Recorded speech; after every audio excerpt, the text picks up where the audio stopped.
Bonjour à tous. La presse sur Internet va-t-elle devenir payante? C'est en tout cas le projet de Rupert Murdoch, le célèbre patron de presse, qui annonçait que les sites de son groupe deviendraient payants dès l'été prochain. Rupert Murdoch, c'est bien sûr le Wall Street Journal qui est déjà payant, mais c'est aussi le très respectable Times de Londres et les tabloïds, certains diront les torchons britanniques, The Sun et The News of the World. L'argument est simple, du moins sur le papier. Le journalisme de qualité n'est pas bon marché, faire payer, c'est le seul moyen de sauver l'industrie. Ici en France, le projet fait des émules. Le Figaro et l'Express seraient d'ailleurs en train de préparer leur formule payante. À l'heure où la presse traverse une crise sans précédent, où les petits journaux, on le voit notamment aux États-Unis, mettent la clé sous le paillasson faute de lecteurs, faut-il faire payer la presse en ligne? Une presse en ligne qui d'ailleurs a visiblement le vent en poupe. Pour en débattre, je reçois Tristan Mendès-France, à ma gauche, journaliste et blogueur en partenariat avec Yahoo. Monsieur Mendès-France, vous m'avez confié avant l'émission que vous êtes génétiquement opposé à l'idée de Murdoch. Vous nous expliquerez plus clairement pourquoi. Face à vous, je reçois Jean-Marc Vittori, éditorialiste au quotidien économique Les Échos. Vous êtes plutôt du côté de Murdoch. Il faut savoir que votre journal, si je ne me trompe pas, je ne parle pas éditorialement, votre journal est parti du tout payant pour finalement revenir vers une plus grande part de gratuit. Première question, vous pensez que c'est la solution, l'avenir passera par la presse payante? Alors, la production d'informations, c'est quelque chose qui coûte de l'argent. Et je pense qu'il y aura toujours des journalistes pour trouver les informations, les sélectionner, les mettre en perspective. Donc ce travail-là, il faut le payer. Ensuite, la question, c'est de savoir qui le paye. Alors, il y a plusieurs solutions. Ça peut être le consommateur, c'est le cas avec les journaux papier, la plupart des journaux papier. Ça peut être l'annonceur avec la publicité. Et on a cru à un moment que la publicité allait absolument tout payer. Ça peut être des mécénats, et ça peut être le contribuable. Moi, ça me paraît étonnant d'imaginer un système où le consommateur serait le seul à ne pas payer. Et donc je pense que dans le système qui va se mettre en place, je serai totalement incapable de dire comment ça va marcher, mais dans la façon dont ça va marcher, le consommateur, lui, paiera au moins une partie de ce qu'il consomme. Monsieur Mendès-France. Moi j'ai l'impression qu'aujourd'hui, on braque les utilisateurs. J'ai mentionné du payant, personnellement, je parle en tant qu'usager, je me refuse à l'idée de payer ce que je peux avoir gratuitement sur Internet. Donc il faut qu'on m'offre quelque chose qui fasse que moi je suis prêt éventuellement à payer. Pour l'instant, effectivement, je vois à part le modèle publicitaire, éventuellement pourquoi pas l'idée d'une étrange licence globale pour l'information, là éventuellement je serais prêt à payer quelque chose. Mais pour l'instant, le fait de vouloir charger a priori l'utilisateur pour ce genre de contenu, moi je suis viscéralement contre, mais je suis pas le seul. Mais il y a des choses qui sont gratuites, qui ont été pendant très longtemps gratuites, et puis donc on se rend compte que finalement elles coûtent de l'argent. Oui. Il y a 3 siècles, aller prendre de l'eau à la rivière, c'était gratuit. Mais maintenant, on se rend compte que ça coûte de l'argent, qu'il y a une rareté, et donc il faut faire payer. Il y a des choses qui étaient gratuites, qui deviennent payantes, et ça ne me paraît pas aberrant. Le fait de faire payer, évidemment, c'est une nécessité. Le tout, évidemment, je crois, la question qui se pose, c'est qui doit payer. C'est la question que je posais. Et quand on parle de payant ou de gratuit, pour l'instant, on ne parle que de l'utilisateur ou du consommateur. Moi, j'aimerais qu'on me propose d'autres schémas. Murdoch, lui, propose pas d'autres schémas. Enfin, j'imagine qu'il va compléter mais Murdoch, il dit, regardez, si vous voulez faire du vrai journalisme, du journalisme d'investigation, il faut payer. Les recettes publicitaires ne sont pas suffisantes. Vous pensez que l'argument est fallacieux? Non, je pense qu'il a plus ou moins. Je pense qu'il a raison dans l'environnement actuel. Effectivement, ça a un coût et il faut que les journalistes trouvent de l'argent pour pouvoir travailler correctement.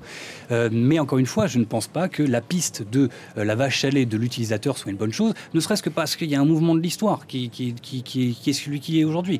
L'Internet, aujourd'hui, les gens qui sont sur Internet ont de moins en moins l'habitude de payer pour l'information. Si on veut leur faire payer quelque chose, il faut vraiment qu'on leur propose un service gigantesque, une sorte de iTunes de l'information, pour qu'éventuellement ils y acceptent. En tout cas, les initiatives prises individuellement par tel ou tel journal, moi je vais faire payer, je ne fais pas payer, pour moi c'est voué à l'échec. S'il n'y a pas un consortium international qui s'organise autour de cette question-là, pour moi je ne vois vraiment pas comment Murdoch va y arriver. Alors d'abord sur Murdoch, je voudrais revenir sur un point. On dit Murdoch veut faire payer ce qui était gratuit.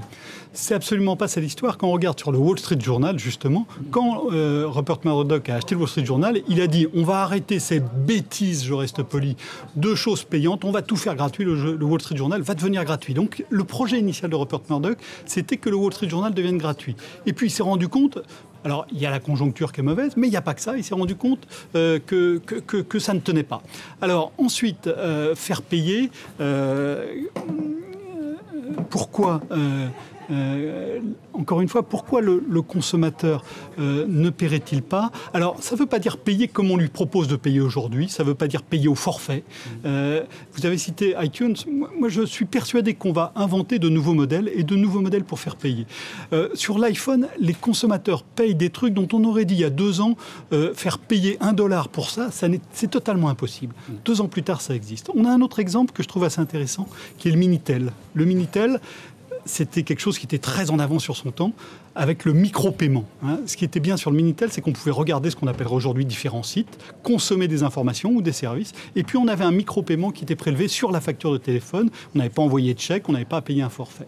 Je pense que sur l'information, il va y avoir des mécanismes de ce type-là qui vont se mettre en place. Je serais totalement incapable de dire encore une fois lesquels. Mais il va y avoir une nouvelle architecture qui va se mettre en place et dans laquelle on va trouver le moyen de faire payer l'usager, exactement comme Apple trouve le moyen de faire payer l'acheteur de musique, alors qu'on disait que c'était impossible, et demain l'acheteur d'informations. Alors pour les modèles payants aujourd'hui, il y a des pure players en France qui se lancent et qui essayent, qui expérimentent des modèles payants. De ce que je vois aujourd'hui, en tout cas en France, aucun modèle payant sur Internet n'arrive à sortir de l'anonymat. On a quelques cas qui sont vaguement intéressants, mais c'est des cas affectifs, comme Arrêt sur Image, Mediapart, choses comme ça. Mais c'est au niveau de l'audience, ce sont des produits de niche en tout cas. Ce sont des extrêmement très grande niche. Non, j'allais dire de petite niche. Je veux dire, pour le nombre de personnes qui vont sur Arrêt sur Image ou sur Mediapart, comparé à n'importe quel gros site d'information, c'est très marginal. Très spécialisé. Il se passe exactement les mêmes choses sur les sites d'information gratuits. Vous dites sur le payant, ça ne marche pas. Sur le gratuit non plus. Alors, il y a un certain nombre de sites d'information qui sont lancés en France. Actuellement, il n'y en a aucun qui est rentable. Il y en a certains qui existent depuis maintenant 3-4 ans, qui avaient dit dans 2 ans, on sera rentable, qui ne sont pas rentables. Il y en a un certain nombre qui fonctionnent avec les ACDIC, c'est-à-dire qu'ils emploient des journalistes qui ont arrêté de travailler d'une manière ou d'une autre, qui sont payés par l'ACDIC et qui ne sont pas rémunérés par les sites, ce qui montre bien que c'est quelque chose qui n'est pas très durable. S'il n'y en a aucun qui marche, autant que ça soit gratuit. Voilà. Si aucun des 2 modèles marche, autant choisir celui qui ne coûte rien. Alors on vous dira, on va arriver dans un système de papier-collé de dépêche parce qu'il n'y aura plus d'argent pour financer les journalistes et finalement, où sera l'investigation? Je suis d'accord sur un fait, c'est que l'information, notamment internationale, les visuels, les choses comme ça, ont un coût vraiment conséquent. Et si on enlève ça, il y a un grand danger d'assèchement de la valeur de l'information. Donc ça, c'est un vrai problème. Encore une fois, la seule question qui est à poser, c'est qui c'est qui doit payer. Encore une fois, je ne crois pas que ce soit le mouvement de l'histoire que de faire payer les utilisateurs. Et pourtant, il y a 10 ans, on payait tous notre journal. On a la librairie l'achetait. Aujourd'hui, on est passé dans un système où on s'attend, où on prend presque pour acquis le fait que l'information est devenue gratuite. L'idée du micro-paiement, c'est-à-dire de mutualiser le coût, c'est un peu ça. C'est de faire en sorte que tous les utilisateurs de l'information partagent un petit segment du coût que coûterait cette information-là. Là, effectivement, pourquoi pas? Mais là, on s'oriente sur l'idée plutôt d'une licence globale.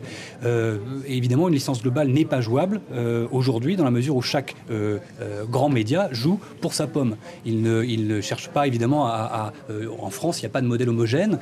Chacun tente de son côté, expérimente de son côté un système de financement, un rapport à ses lecteurs. Et pour l'instant, on n'a aucun schéma qui sort de ça, qui soit un schéma que tout le monde pourrait suivre et qui marcherait pour tout le monde. Mais de toute façon, je pense qu'il n'y aura pas un modèle. Il va falloir casser la façon dont on pense sur le financement de l'information. Ça ne marchera pas comme les journaux en temps. Ça ne marchera sans doute pas uniquement avec le contribuable, uniquement avec le mécénat. Il y aura de nouveaux modèles qui se mettront en place, et encore une fois dans lequel l'usager paiera. Alors, il Vous paiera parlez de nouveaux pas modèles, de la façon dont il paye aujourd'hui, mais il paiera d'une autre manière. Est-ce que ça veut dire, par exemple, la disparition pure et simple du journal papier tel qu'on le connaît aujourd'hui?